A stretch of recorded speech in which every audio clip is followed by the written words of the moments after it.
cambiar un paradigma implica cambiar un montón de instituciones, implica hacer un montón de cambios que quizá no estemos listos para hacer, porque como decía el doctor Juan, nosotros muchas veces estamos listos para replicar lo que ya existe. Lo que tenemos que hacer sin duda es cambiar el paradigma de science push, en el que las cosas arrancaban en el laboratorio y de pronto algunas cosas de esas terminaban en el mercado, mejor dicho, ya se reevaluó en todo el mundo y en todo el mundo están haciendo cosas diferentes. Entonces, en Colombia también tenemos que dar ese paso. Nosotros tenemos que mirar a esos locos que están mirando el mercado, esos empresarios, esos emprendedores, que están mirando qué está pasando en el mercado, que están buscando oportunidades, que están diciendo, oiga, yo cómo soy más eficiente o cómo hago un proceso más eficiente, inmediatamente se devuelven al laboratorio. Pero es en ese sentido, primero observo el problema y luego me devuelvo al laboratorio. Entonces ahí sí empezamos a hablar de investigación pertinente, de desarrollo aplicado para resolver los problemas. Y entonces, pero eso va a pasar solo si resolvemos una pregunta, y es investigación, ciencia y tecnología, ¿para qué? Y ahí me tomo un poquito las palabras del doctor Jorge Robledo.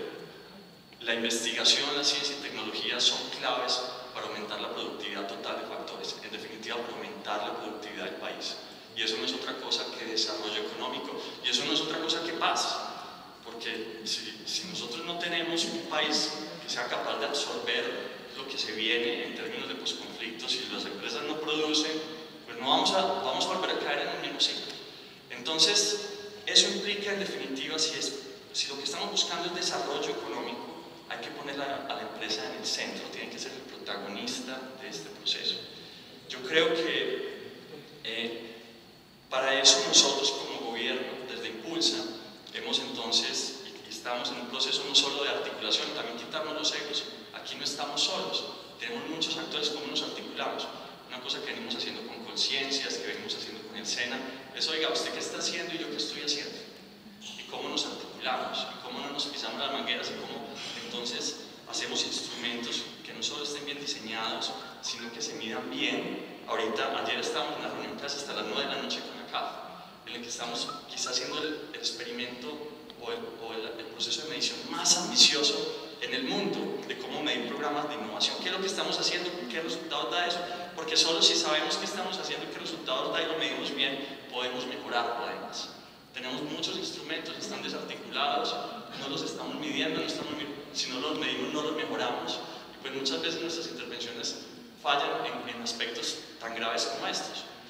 Cogemos e intervenimos desde nosotros una empresa y no sabemos si esa empresa tiene las capacidades para absorber el conocimiento que se espera que absorba. No sabemos si tienen la gente y no sabemos si después de la intervención que hacemos quedan con las capacidades ahí. Entonces, eso implica ser muy críticos.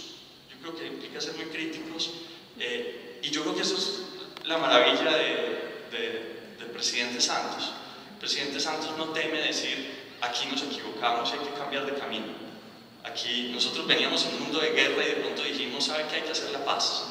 Y yo creo que en ciencia y tecnología veníamos con un paradigma equivocado y ahora hay que cambiarlo, y eso es lo que tenemos que hacer ahora.